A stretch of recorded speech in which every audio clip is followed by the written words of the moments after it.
बिस्मिल्लाहिर्रहमानिर्रहीम। Distinguished learners and noble educators, अस्सलाम वालेकुम।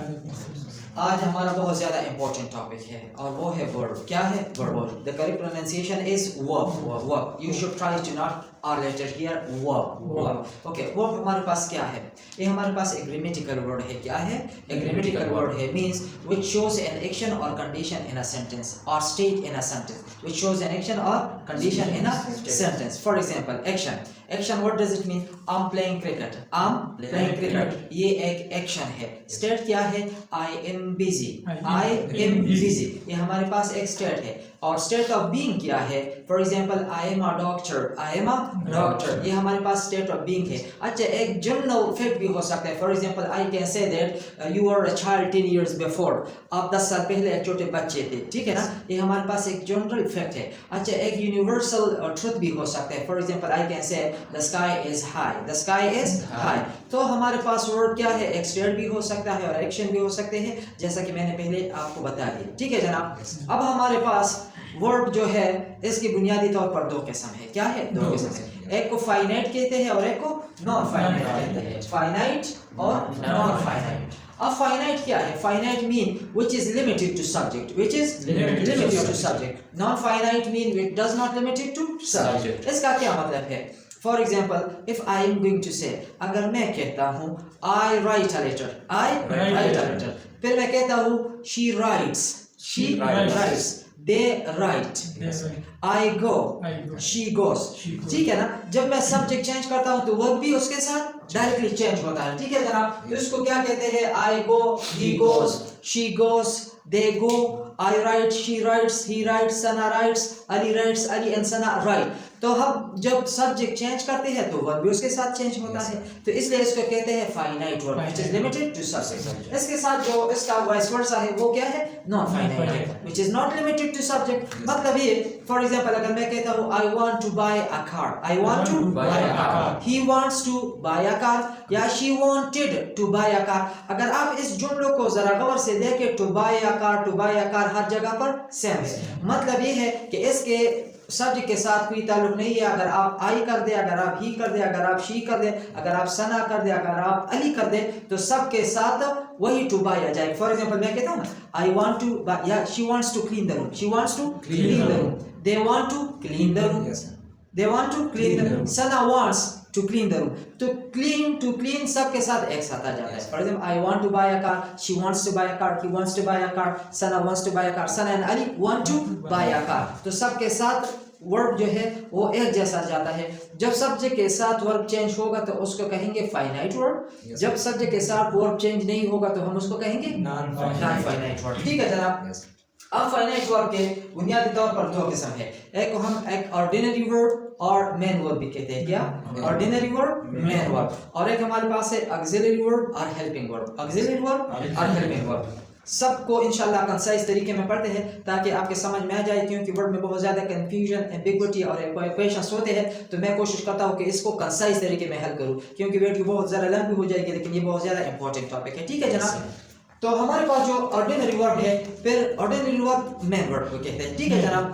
उसके फिर 11 टाइप्स है। कितने टाइप्स है? 11 types. Transitive, intransitive, sense verb, phrasal verb, linking verb, regular verb, irregular verb, accusative verb, figurative verb, stative verb, action verb. तो ये हमारे पास क्या है? ऑर्डिनरी वर्ब के टाइप्स है। क्या है? ऑर्डिनरी वर्ब के टाइप है। फिर ऑक्सिलरी की 3 टाइप्स है। कितने हैं? 3 टाइप्स। एक प्रिंसिपल वर्ब है, एक मॉडल वर्ब है, एक सेमी मॉडल है। और इसी तरीके से नॉन फाइनाइट की भी 3 टाइप्स है। एक जर्न है, एक इन्फिनिटिव है और एक पास्ट पार्टिसिपल है। तो सबको इंशाल्लाह कंसाइज तरीके से पढ़ते हैं ताकि आपके समझ में आ जाए कि ये वर्ब है क्या चीज। ओके जनाब, जो हमारे पास ट्रांजिटिव वर्ब है, transitive verb the verb pass over from subject to an object. From subject to an object का क्या मतलब है? फॉर एग्जांपल, अगर मैं कहता हूँ आई राइट अ लेटर, तो हम इसको पैसिव वॉइस में कन्वर्ट कर सकते हैं ना? तो इसको क्या कहते हैं? ट्रांजिटिव। फिर इसके 3 टाइप्स है। एक को मोनो ट्रांजिटिव कहते हैं, एक को ड्राई ट्रांजिटिव कहते हैं और एक को कॉम्प्लेक्स ट्रांजिटिव कहते हैं। अब मोनो ट्रांजिटिव का मतलब ये होता है जिसमें एक ऑब्जेक्ट होता है। फॉर एग्जांपल, अगर मैं कहता हूँ आई सा अली, तो ये एक ऑब्जेक्ट है। अगर फिर मैं कहता हूँ दो ऑब्जेक्ट आ जाए, दो ऑब्जेक्ट का क्या मतलब होता है? एक डायरेक्ट ऑब्जेक्ट होता है, एक इनडायरेक्ट ऑब्जेक्ट होता है। अब डायरेक्ट ऑब्जेक्ट और इनडायरेक्ट ऑब्जेक्ट क्या है? डायरेक्ट ऑब्जेक्ट हमेशा पर्सन होते हैं। क्या होते हैं? पर्सन। आई सा हिम, दे सा देम, आई सा देम, दे सा हिम। तो इस किस्म के जो हमारे पास हिम है, देम है, मी है, तो ये हमारे पास क्या है जनाब? इनडायरेक्ट है। ये हमारे पास इनडायरेक्ट है। और डायरेक्ट हमेशा चीज ही होते हैं। फॉर एग्जांपल चेयर, लेटर और इसी तरीके से गिफ्ट। तो जब इसमें एक सब्जेक्ट हो उसको मोनो ट्रांजिटिव कहते हैं। आई सा अली। जिसमें दो सब ऑब्जेक्ट आ जाए, एक डायरेक्ट और एक इनडायरेक्ट, तो उसको क्या कहेंगे? Direct transitive word. For example I send him a letter, I send him a letter, तो ये हमारे पास क्या है? डायरेक्ट ट्रांजिटिव है। और जो हमारे पास कॉम्प्लेक्स ट्रांजिटिव है उसमें क्या है जनाब? एक रीजन होता है। For example I had Ali to fix the car, I had Ali to fix the car, या I made him happy, I made him happy, they made them happy. तो जो हमारे पास दे मेड देम हैप्पी है ये हमारे पास कॉम्प्लेक्स ट्रांजिटिव है। क्या है? मोनो ट्रांजिटिव एक object, yes sir. Direct transitive two objects, एक डायरेक्ट या इनडायरेक्ट, और उसमें कंप्लीशन होता है और पूरा एक सेंटेंस होता है कॉम्प्लेक्स ट्रांजिटिव में। ठीक है जनाब। अब दूसरी तरफ आ जाए, हमारे पास इंट्रांजिटिव है। इंट्रांजिटिव ये होता है जिसको हम पैसिव वॉइस में कन्वर्ट या चेंज नहीं कर सकते। फॉर एग्जांपल ये एक इनकम्प्लीट सेंस होता है। फॉर एग्जांपल मैं कहता हूँ ना शी स्माइल्ड, शी स्माइल्ड, या शी स्माइल्स, शी गोस, तो ये हमारे पास इनकम्प्लीट सेंस होता है जिसको हम पैसिव वॉइस में कन्वर्ट नहीं करते हैं। और इंट्रांजिटिव हमारे पास क्या है? which does not pass over from subject to an object, या receiver from doer to an action, या receiver from an action, which does not pass from subject to an object, so उसको क्या कहते हैं जनाब? इंट्रांजिटिव। अब हमारे पास linking verb क्या है? लिंकिंग वर्ब ये है जब हम सब्जेक्ट को एडजेक्टिव या नाउन के साथ कनेक्ट करते हैं, सब्जेक्ट को एडजेक्टिव या नाउन के साथ। फॉर एग्जांपल मैं कहता हूँ Jiya is a teacher, Jiya is a teacher, तो ये टीचर हमारे पास क्या है? नाउन है ना। अगर मैं कहता हूँ शी इज हॉनेस्ट, तो ये हॉनेस्ट हमारे पास एडजेक्टिव है।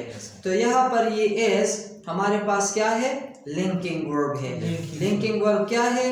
जब हम सब्जेक्ट को एडजेक्टिव या नाउन के साथ कनेक्ट करते हैं। ठीक है जनाब। और अगला जो हमारे पास है वो है फ्रेजल वर्ब। फ्रेजल वर्ब क्या है जनाब? The combination of preposition and verb. For example आप कहते हैं ना sit down, sit down, stand up, तो वर्ब के साथ क्या गया है? एक प्रीपोजिशन भी आया है। जब प्रीपोजिशन और वर्ब एक साथ आ जाए तो उसको कहते हैं फ्रेजल वर्ब। अब फ्रेजल वर्ब के टू टाइप्स हैं, एक को सेपरेबल कहते हैं, एक को इनसेपरेबल कहते हैं। अगर हम प्रीपोजिशन को वर्ब से अलहदा करते हैं और सेंटेंस ठीक रहता है तो उसको हम कहते हैं सेपरेबल। अगर सेंटेंस गलत होता है तो उसको कहते हैं इनसेपरेबल। फॉर एग्जांपल मैं कहता हूँ जो हमारा पास नेक्स्ट है वो है फ्रेजल वर्ब। फ्रेजल वर्ब का मतलब ये है जब हम प्रीपोजिशन को वर्ब के साथ कंबाइन करते हैं। क्या करते हैं? कंबाइन करते हैं। फॉर एग्जांपल मैं कहता हूँ look over the application, look over the, तो लुक के साथ ओवर आया है ना, तो ये ओवर हमारे पास क्या है? प्रीपोजिशन है। अब अगर मैं इसको चेंज करता हूँ, फॉर एग्जांपल मैं कहता हूँ लुक द एप्लीकेशन ओवर, तो ये हमारे पास सी हो जाता है, तो उसको कहते हैं सेपरेबल। इनसेपरेबल क्या है? फॉर एग्जांपल मैं कहता हूँ they sit on the chair, they sit on the chair down, they sit on the chair down. अगर मैं इसको चेंज करता हूँ, for example they sit chair on down, तो ये गलत हो जाता है। तो इस वजह से ये हमारे पास क्या है? इनसेपरेबल है। जब हम अगर प्रीपोजिशन को उससे अलहदा करते हैं और ठीक रहता है तो सेपरेबल है, और अगर गलत होता है तो इनसेपरेबल है। ठीक है जनाब। अब हमारे पास जो नेक्स्ट है वो है सेंस वर्ब। सेंस वर्ब क्या है हमारे पास? सेंस वर्ब हमारे पास है जनाब एक बॉडी स्पेशल स्पॉट्स होते हैं। फॉर एग्जांपल हम किस चीज से देखते हैं? आंखों से। किस चीज से सुनते हैं? कानों से। और जुबान से टेस्ट करते हैं, ठीक है जनाब, हाथ से टच करते हैं। फॉर एग्जांपल अगर मैं कहता हूँ I saw Ali, I saw Ali, तो मैंने किस चीज से देखा? आंखों से। I can hear you, I can hear by what? By my ear, मैं अपने कानों से आपको सुनता हूँ, ठीक है जनाब। अपने आंखों से आपको देखता हूँ, अपने कानों से आपको सुनता हूँ। तो जब हम इन बॉडीज के इन सेंस को इस्तेमाल करते हैं तो इसको क्या कहते हैं? Sense verb. जो हमारे पास नेक्स्ट है वो है causative verb. Causative verb mean when one thing or person causes another thing or person, when one thing or person causes another thing। अगर किसी वजह से मैं कहता हूँ ना, आप कहते हैं कि मैं ये कमरा साफ नहीं करता, मैं कहता हूँ कि आपको ये कमरा साफ करना होगा, तो you can say that he made me to clean the room, he made me to clean the room. या मैंने अली से कार को फिक्स करवाया, I had Ali to fix the car. तो इस किस्म के सेंटेंस को क्या कहते हैं? Causative verb, causative verb. अच्छा जनाब, जो हमारे पास नेक्स्ट है वो है regular and irregular verb, regular and irregular verb. अब रेगुलर क्या है?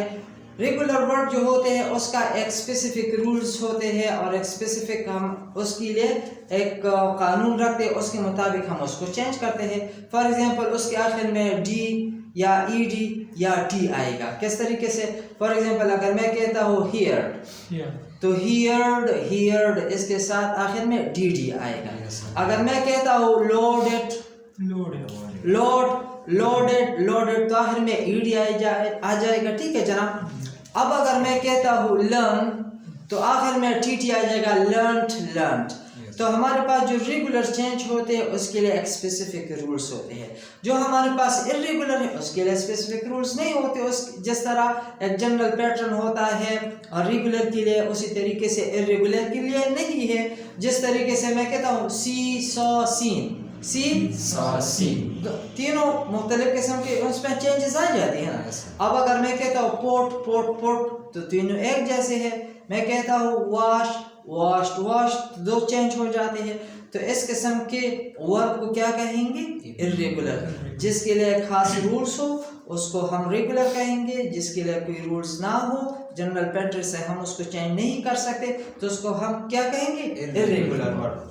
जो हमारे पास नेक्स्ट है वो है जनाब इर्रिगेटिव वर्ब। इर्रिगेटिव वर्ब का क्या मतलब होता है? जिसको हम ट्रांजिटिव और इंट्रांजिटिव दोनों में इस्तेमाल कर सकते हैं। फॉर एग्जांपल अगर मैं कहता हूँ she grows flower in the garden, she grows flowers in the garden, अगर मैं इसको चेंज करता हूँ the flowers grow in the garden, तो हम इसको ट्रांजिटिव और इंट्रांजिटिव दोनों में इस्तेमाल कर सकते हैं, ठीक है जनाब। जिसका मीनिंग होता है ना वो वहीं पर रहता है, उसमें किसी किस्म का कोई चेंजेस नहीं आता।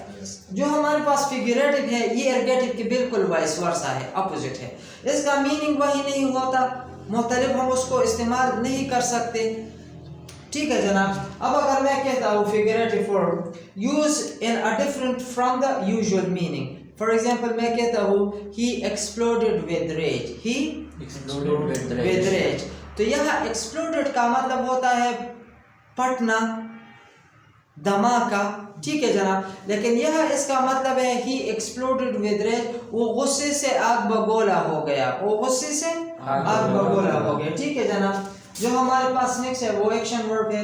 Action verb which shows an action rather than state, which shows an action rather than state. जो फॉर एग्जांपल अगर मैं कहता हूँ ये इसका बिगिनिंग भी होता है और एंड भी हो जाता है, ठीक है जनाब। I am walking, I am walking, तो ये हमारे पास एक एक्शन वर्ब है। जो 11 नंबर पे है वो क्या है जनाब? Static verb which shows state rather than action, which shows state rather than action। for example अगर मैं कहता हूँ I am happy, you seem confident, you look great, तो ये हमारे पास एक स्टेट को डिफाइन करता है। अब जो हमारे पास है वो है ऑक्सिलरी वर्ब, ऑक्सिलरी वर्ब। जिस तरह मैंने पहले आपको बता दिया कि हमारे पास जो फाइनाइट वर्ब है उसके 2 बुनियादी टाइप्स है, वो क्या है? एक ऑर्डिनरी है जिसको हम मेन वर्ब कहते हैं, एक ऑक्सिलरी वर्ब है जिसको हम हेल्पिंग वर्ब कहते हैं, ठीक है जनाब। अब हमारे पास जो ऑक्सिलरी वर्ब है उसके 3 टाइप्स है। एक को हम प्रिंसिपल कहते हैं, प्रिंसिपल वर्ब, एक हमारे पास है मॉडल वर्ब और एक हमारे पास है semi modal verb. Principal verb के फिर 3 टाइप्स है। To be, to do, to have. To be का मतलब क्या होता है? फॉर एग्जांपल ये हमारे पास ऐड है, is am are was were, be being being. For example I am writing a letter, they are going to school, I was cooking the meal for example. तो इस किस्म के सेंटेंस को क्या कहेंगे? To be word, to be word. अब हमारे पास to do क्या है, जिसमें हम डू, डज और डट को इस्तेमाल करते हैं। क्या? डू, डज और डट को इस्तेमाल करते हैं। और टू हैव हमारे पास क्या है? फॉर एग्जांपल ये हमारे पास है have, has, had. For example if I am going to say I have completed my homework, she has gone to her home, या दे हैव प्लेड क्रिकेट। तो इस किस्म के सेंटेंस को हम क्या कहेंगे? प्रिंसिपल में। और प्रिंसिपल में हमारे पास है टू हैव, ठीक, टू हैव है। अब जो हमारे पास है नेक्स्ट वो है मॉडल। देखिए जनाब, एक हमारे पास है can, code, may, might, should, would. Can का मतलब होता है कर सकता हूँ। कोड का मतलब है कर सकता था। मे का मतलब है हो सकता है। माइट का मतलब है हो सकता है, हो सकता था, हो सकता था। वुड का मतलब है करेगा। मस्ट का मतलब है जरूर करना है। और शुड का मतलब है करना चाहिए। ठीक है जनाब, तो ये हमारे पास क्या है? मॉडल ऑक्सिलरी वर्ब है। और जो हमारे पास नेक्स्ट है वो है semi modal auxiliary verb. For example अगर मैं हैव के साथ टू लगा लेता हूँ, to have, have to, has to, had to, had better, need and otherwise be suppose to. तो इसको हम क्या कहेंगे? Semi modal auxiliary verb. I have to go. वैसे तो हैव का मतलब हम past present perfect continuous tense में इस्तेमाल करते हैं, आई हैव कंप्लीटेड। लेकिन यहाँ हैव के साथ अगर आप टू इन्फिनिटिव इस्तेमाल करेंगे तो फिर उसका मतलब होगा चाहिए। फॉर एग्जांपल अगर आप कहते हैं आई हैव टू गो, मुझे जाना चाहिए। शी हैड टू गो, उन्हें जाना चाहिए था। शी हैज टू गो, उन्हें जाना चाहिए। ठीक है जनाब, जो हमारे पास लास्ट है वो है नॉन फाइनाइट वर्ब है। क्या है? Non finite, which is not limited to subject, which is not limited to subject। अब हमारे पास क्या है? इसके 3 टाइप्स हैं। एक हमारे पास है जेरेंट, एक हमारे पास है इन्फिनिटिव्स, और एक हमारे पास है पास्ट पार्टिसिपल। जेरेंट का मतलब ये होता है verb plus ING, verb plus ING. For example अगर मैं कहता हूँ I enjoy playing tennis, I enjoy playing tennis। अगर मैं कहता हूँ she enjoys playing tennis, अगर मैं पास्ट टेंस में उसको कहता हूँ she enjoyed playing tennis, तो playing हर जगह पर सेम आ जाता है, तो इसलिए इसको जेरेंट कहते हैं। I enjoy playing tennis, she enjoys playing tennis, she enjoyed playing tennis। हर एक वर्ड में आईएनजी आ जाता है जो कि चेंज नहीं होता। अब जो हमारे पास इन्फिनिटिव वर्ब होता है उसको क्या कहते हैं? For example to plus verb. For example अगर मैं कहता हूँ I expect to pass the test, I expect to pass the test, she expects to pass the test, she expected to pass the test. अगर मैं I expect, she expects, she expected, तो to pass हर जगह same आ जाता है। ठीक है जनाब, और जो हमारे पास है past participle, third form of the verb को क्या कहते हैं? Past participle. और इन 3 वर्ड्स को फॉर एग्जांपल अगर मैं कहता हूँ सी, सा, सीन, गो, वेंट, गॉन, तो सबको मिलके हम कहेंगे क्या? कंजुगेशन।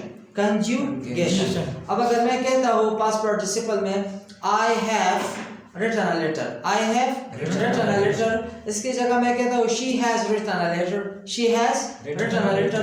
अगर मैं had इस्तेमाल करता हूँ she had written a letter, I have, she has, she had।